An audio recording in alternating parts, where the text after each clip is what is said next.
It's May the 25th. Let's read the Bible. Friends, welcome back to this year-long journey. We say it every day, from Genesis to Revelation in just 1 year. Thank you so much for being part of this journey. We hopped on the Bible bus a few months ago, and here we are coming to the end of May. We are deep in the historical books. In fact, this morning, we're going to read 2 Kings 4, 5, and 6. But before I do, I wanted to read a testimony from my friend Joanne, who said, "I'm so thankful for this version of reading the Bible through in 1 year. With so many versions, the Old and New Testament would be read on the same day, and the Psalms would be read through. While that's not a bad way to read the Word, I've gotten so much out of reading through one book at a time from the Old Testament, then a few Psalms at a time, then the whole book of the New Testament mixed in. And this is the part I really like. My 2 teenage sons are enjoying listening to the Bible reading with me. They think about the comments you have and the knowledge you share. I really appreciate this Bible ministry you're undertaking this year. It is a long, big commitment you're making. We've been praying for you too." Joanne, thank you so much. Thank you for the testimony. Thank you even more for your prayers. And maybe most of all, thank you for sharing this adventure in Bible reading with your teenage sons. I think that's fantastic. And I'd encourage you, if you've got children, tell them about it. Encourage your kids to join with you in watching these videos. Let's read the Word of God together. And you know, I say this often, I understand. There are very few people, who are going to go from January to December and never miss a day. So if you've already missed some or you're joining late, it doesn't matter. You could start today. You don't have to go back and watch the other ones. You could start today and just journey with us from 2 Kings all the way to the end of the book of Revelation. We've posted the videos on YouTube, on Facebook, on Rumble, and at keepbelieving.com. So anytime in the years to come, you can go back and watch any of these videos that you like. Now, about 2 Kings, let me remind you, of course, it's a continuation of 1 Kings, but it is a slightly different book. Here's a simple outline: the ministry of Elisha, chapters 1 to 13, the fall of the northern 10 tribes, the fall of Israel, chapters 14 through 17, and then the captivity of Judah, chapters 18 through 25. So I did find this that I wanted to read to you. This is my copy of the Ryrie Study Bible. And in here in the section on 2 Kings, this is what Dr. Ryrie says, just comparing and contrasting. 1 Kings begins with King David. 2 Kings ends with the king of Babylon. 1 Kings opens with Solomon's glory. 2 Kings closes with Jehoiachin's shame. 1 Kings begins with the blessing of obedience. 2 Kings ends with the curse of disobedience. 1 Kings opens with the building of the temple. 2 Kings closes with the burning of the temple. 1 Kings traces the progress of apostasy. 2 Kings describes the consequences of apostasy. 1 Kings introduces the prophet Elijah. 2 Kings introduces the prophet Elisha. And finally, 1 Kings emphasizes the patience of the Lord. 2 Kings confirms the Lord's sure punishment of sin. So these two books go together, but there is a difference. Now, we're in the section on the ministry of Elisha, the successor to the prophet Elijah. Let's begin to read now in 2 Kings chapter 4. One of the wives of the sons of the prophets cried out to Elisha, "Your servant, my husband, has died. You know that your servant feared the Lord. Now the creditor is coming to take my 2 children as his slaves." Elisha asked her, "What can I do for you? Tell me, what do you have in the house?" She said, "Your servant has nothing in the house except a jar of oil." Then he said, "Go out and borrow empty containers from all your neighbors. Do not get just a few. Then go in and shut the door behind you and your sons and pour oil into all these containers. Set the full ones to one side." So she left. After she had shut the door behind her and her sons, they kept bringing her containers, and she kept pouring. When they were full, she said to her son, "Bring me another container." But he replied, "There aren't any more." Then the oil stopped. She went and told the man of God, and he said, "Go sell the oil and pay your debt. You and your sons can live on the rest." One day, Elisha went to Shunem, A prominent woman who lived there persuaded him to eat some food. So whenever he passed by, he stopped there to eat. Then she said to her husband, I know that the one who often passes by here is a holy man of God. So let's make a small walled-in upper room and put a bed, a table, a chair, and a lamp there for him. Whenever he comes, he can stay there. One day he came there and stopped at the upstairs room to lie down. He ordered his attendant, Gehazi, call this Shunammite woman. So he called her, and she stood before him. Then he said to Gehazi, say to her, look, you've gone to all this trouble for us. What can we do for you? Can we speak on your behalf to the king or to the commander of the army? She answered, I am living among my own people. Then he asked, then what should be done for her? Gehazi answered, well, she has no son, and her husband is old. Call her, Elisha said. So Gehazi called her, and she stood in the doorway. Elisha said, at this time next year, you will have a son in your arms. Then she said, no, my Lord, man of God, do not lie to your servant. The woman conceived and gave birth to a son at the same time the following year, as Elisha had promised her. The child grew and one day went out to his father and the harvester. Suddenly he complained to his father, my head, my head. His father told his servant, carry him to his mother. So he picked him up and took him to his mother. The child sat on her lap until noon and then died. She went up and laid him on the bed of the man of God, shut him in and left. She summoned her husband and said, please send me one of the servants and one of the donkeys so I can hurry to the man of God and come back again. But he said, why go to him today? It's not a new moon or a Sabbath. She replied, it's all right. Then she saddled the donkey and said to her servant, go fast. Don't slow the pace for me unless I tell you. So she came to the man of God at Mount Carmel. When the man of God saw her at a distance, he said to his servant Gehazi, look, there's the Shunammite woman. Run out to meet her and ask, are you all right? Is your husband all right? Is your son all right? And she answered, it's all right. When she came up to the man of God at the mountain, she clung to his feet. Gehazi came to push her away, but the man of God said, leave her alone. She is in severe anguish, and the Lord has hidden it from me. He hasn't told me.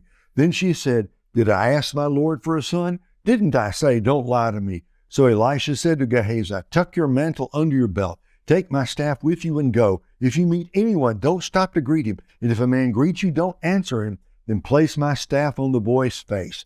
The boy's mother said to Elisha, as the Lord lives and as you yourself live, I will not leave you. So he got up and followed her. Gehazi went ahead of them and placed the staff on the boy's face, but there was no sound or sign of life. So he went back to meet Elisha and told him. The boy didn't wake up. When Elisha got to the house, he discovered the boy lying dead on his bed. So he went in, closed the door behind the two of them, and prayed to the Lord. Then he went up and lay on the boy. He put mouth to mouth, eye to eye, hand to hand. While he bent down over him, the boy's flesh became warm. Elisha got up, went into the house, and paced back and forth. Then he went up and bent down over him again. The boy sneezed 7 times and opened his eyes. Elisha called Gehazi and said, call the Shunammite woman. He called her, and she came. Then Elisha said, pick up your son. She came, fell at his feet, and bowed to the ground. She picked up her son and left. When Elisha returned to Gilgal, there was a famine in the land. The sons of the prophets were sitting before him. He said to his attendant, put on the large pot and make stew for the sons of the prophets. One went out to the field to gather herbs and found a wild vine, from which he gathered as many wild gourds as his garment would hold. Then he came back and cut them up into the pot of stew, but they were unaware of what they were. They served some for the men to eat, but when they ate the stew, they cried out, there's death in the pot, man of God, and they were unable to eat it. Then Elisha said, get some flour. He threw it into the pot and said, serve it for the people to eat. And there was nothing bad in the pot. A man from Baal Shalishah came to the man of God with a sack full of 20 loaves of barley bread from the first bread of the harvest. Elisha said, give it to the people to eat. But Elisha's servant asked, what? Might I set this before 100 men? Give it to the people to eat. Elisha said, for this is what the Lord says. They will eat and they will have some left over. So he set it before them as the Lord had promised. They ate and had some left over. So God is fulfilling what Elisha asked. He asked for a double portion of Elijah's power. God now is granting it, and you can see the number of amazing miracles performed by Elisha. Now, here comes another one. 2 Kings 5, story of Naaman. Naaman, commander of the army for the king of Aram, was a man important to his master and highly regarded because through him the Lord had given victory to Aram. The man was a valiant warrior, but he had a skin disease. Aram had gone on raids and brought back from the land of Israel a young girl who served Naaman's wife. She said to her mistress, "If only my master were with the prophet who was in Samaria, he would cure him of his skin disease." So Naaman went and told his master what the girl from the land of Israel had said. Therefore the king of Aram said, "Go, and I will send a letter with you to the king of Israel." So he went and took with him 750 pounds of silver, 150 pounds of gold, and 10 sets of clothing. He brought the letter to the king of Israel, and it read, "When this letter comes to you, note that I have sent you my servant Naaman for you to cure him of his skin disease." When the king of Israel read the letter, he tore his clothes and said, "Am I God, killing and giving life, that this man expects me to cure a man of his skin disease? Recognize that he's only picking a fight with me." When Elisha, the man of God, heard that the king of Israel had torn his clothes, he sent a message to the king. "Why have you torn your clothes? Have him come to me, and he will know that there is a prophet in Israel." So Naaman came with his horses and chariots and stood at the door of Elisha's house. Then Elisha sent him a messenger who said, "Go, wash 7 times in the Jordan, and your skin will be restored, and you will be clean." But Naaman got angry and left, saying, "I was telling myself, he will surely come out, stand and call on the name of the Lord his God, and wave his hand over the place and cure the skin disease. Aren't Abana and Pharpar, the rivers of Damascus, better than all the waters of Israel? Couldn't I wash in them and be clean?" So he turned and left in a rage. But his servants approached and said to him, "My father, if the prophet had told you to do some great thing, would you not have done it? How much more should you do if he only tells you, 'Wash and be clean'?" So Naaman went down and dipped himself in the Jordan 7 times, according to the command of the man of God. Then his skin was restored and became like the skin of a small boy, and he was clean. Then Naaman and his whole company went back to the man of God, stood before him, and declared, "I know that there is no God in the whole world except in Israel. Therefore, please accept a gift from your servant." But Elisha said, "As the Lord lives, in whose presence I stand, I will not accept it." Naaman urged him to accept it, but he refused. Naaman responded, "If not, please let your servant be given as much soil as a pair of mules can carry, for your servant will no longer require a burnt offering or a sacrifice to any other God but the Lord. However, in a particular matter, may the Lord pardon your servant. When my master, the king of Aram, goes into the temple of Rimmon to bow and worship while he is leaning on my arm, and I have to bow in the temple of Rimmon, when I bow in the temple of Rimmon, may the Lord pardon your servant in this matter." So he said to him, "Go in peace." After Naaman had traveled a short distance from Elisha, Gehazi, the attendant of Elisha, the man of God, thought, "My master has let this Aramean Naaman off lightly by not accepting from him what he brought. As the Lord lives, I will run after him and get something from him." So Gehazi pursued Naaman. When Naaman saw someone running after him, he got down from the chariot to meet him and asked, "Is everything all right?" Gehazi said, "It's all right. My master has sent me to say, I have just now discovered the 2 young men from the sons of the prophets have come to me from the hill country of Ephraim. Please give them 75 pounds of silver and 2 sets of clothing." But Naaman insisted, "Please accept 150 pounds. He urged Gehazi, and then packed 150 pounds of silver in 2 bags with 2 sets of clothing. Naaman gave them to 2 of his attendants who carried them ahead of Gehazi. When Gehazi came to the hill, he took the gifts from them and deposited them in the house. Then he dismissed the men and they left. Gehazi came and stood by his master. "Where did you go, Gehazi?" Elisha asked him. He replied, "Your servant didn't go anywhere, and my heart didn't go when the man got down from his chariot to meet you." Elisha said, "Is this a time to accept silver and clothing, olive orchards and vineyards, flocks and herds, and male and female slaves? Therefore, Naaman's skin disease will cling to you and your descendants forever." So Gehazi went out from his presence diseased, resembling snow. Could have been leprosy. Could have been some other terrible skin disease. That's a bad thing Gehazi did. That's a bad thing, but God made sure he got caught and paid the price. 2 Kings chapter 6.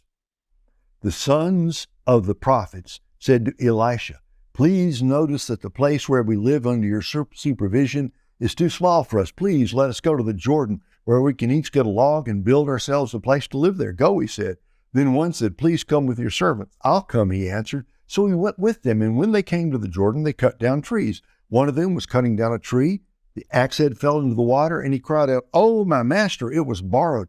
Then the man of God asked, "Where did it fall?" When he showed him the place, the man of God cut a piece of wood, threw it there, and made the iron float. Then he said, "Pick it up." So he reached out and took it. When the king of Aram was waging war against Israel, he conferred with his servants, "My camp will be at such and such a place." But the man of God sent word to the king of Israel, "Be careful passing by this place, for the Arameans are going down there." Consequently, the king of Israel sent word to the place the man of God had told him about. The man of God repeatedly warned the king, so the king would be on his guard. The king of Aram was enraged because of this matter, and he called his servants and demanded of them, "Tell me, which one of us is for the king of Israel?" One of his servants said, "No one, my lord the king. Elisha, the prophet in Israel, tells the king of Israel even the words you speak in your bedroom." So the king said, "Go and see where he is so I can send men to capture him." When he was told, "Elisha is in Dothan," he sent horses, chariots, and a mighty army there. They went by night and surrounded the city. When the servant of the man of God got up early and went out, he discovered an army with horses and chariots surrounding the city. So he asked Elisha, "Oh, my master, what are we to do?" Elisha said, "Don't be afraid, for those that are with us outnumber those that are with them." Then Elisha prayed, "Lord, please open his eyes and let him see." So the Lord opened the servant's eyes, and he saw the mountain was covered with horses and chariots of fire all around Elisha. When the Arameans came against him, Elisha prayed to the Lord, "Please strike this nation with blindness." So he struck them with blindness according to Elisha's word. Then Elisha said to them, "This is not the way, and this is not the city. Follow me, and I will take you to the man you're looking for." And he led them to Samaria. When they entered Samaria, Elisha said, "Lord, open these men's eyes and let them see." So the Lord opened their eyes, and they saw that they were in the middle of Samaria. When the king of Israel saw them, he said to Elisha, "Should I kill them? Should I kill them, my father?" Elisha replied, "Don't kill them. Do you kill those you have captured with your sword or your bow? Set food and water in front of them so they can eat and drink and go to their master." So he prepared a big feast for them. When they had eaten and drunk, he sent them away, and they went to their master. The Aramean raiders did not come into Israel's land again. Sometime later, Ben-Hadad of Aram brought all his military units together and marched up and laid siege to Samaria.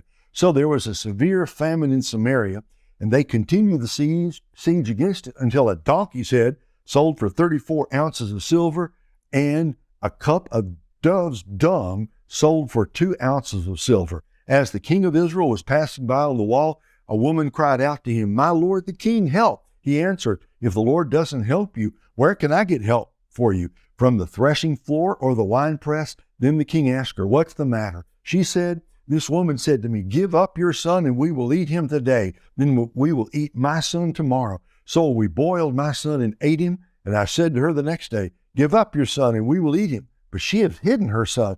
When the king heard the woman's words, he tore his clothes. Then as he was passing by on the wall, the people saw that there was sackcloth under his clothes next to his skin. He announced, "May God punish me and do so severely if the head of Elisha, son of Shaphat, remains on his shoulders today." Elisha was sitting in his house, and the elders were sitting with him. The king sent a man ahead of him, but before the messenger got to him, Elisha said to the elders, "Do you see how this murderer has sent someone to remove my head? Look, when the messenger comes, shut the door to keep him out.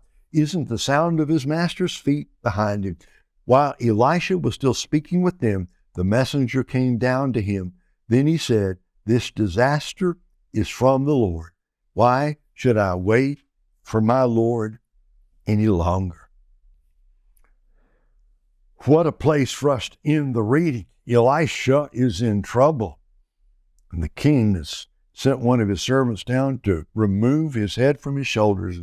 We're going to leave it kind of a cliffhanger, see what's going to happen here. And it's easy. If you go back to that story earlier in chapter 6, the Arameans, the bad guys, they were coming after Elisha, who was with his servant in the city of Dothan. And the mighty Aramean army came with horses and chariots and surrounded the whole city. And I don't blame Elisha's servant for being scared, terrifying me too. Sometimes we all feel that way. Do you ever feel like the bad guys are winning? You read the news and see the moral and cultural catastrophe and how we as a nation, as a culture, as a society, we not only have turned away from God, but it's like Romans 1 has come true right in front of our eyes. And you wake up every day and you just wonder what bad thing can happen today because we have sinned so greatly. We've rebelled as a people against the Lord. And we're just going down morally and spiritually and culturally and into the abyss. It's easy to think, you see some of the court decisions and what's coming out of the White House, what's happening, right? Just think that the bad guys are winning. And then you got to remember this story. Elisha said, Lord, open thy servant's eyes, so he will see that those who are with us are greater than those who are against us. And the Lord opened the servant's eyes, and he saw, understand, the Aramean army was still there. The threat was still there, but above them and encircling the horizon, the horses and chariots of the army of God. So it is for us today. If only our eyes were open, we would see the army of God moving, protecting, encircling us, around us. Greater is he that is in you than he that is in the world, and greater are those above us, the army of God, than the enemies of God that we see all around us. So let us march forth today to do God's will with hope, with courage, with perseverance, with great faith. Know this, no matter what you face today, those who are with us, the heavenly army of God, those who are with us are greater than those that are against us. We fight from victory. We move from victory to victory to victory in the name and power of the Lord. Go out and have a great, victorious day. Come back tomorrow. There's still more to come in this amazing story of Elisha. God bless. See you tomorrow.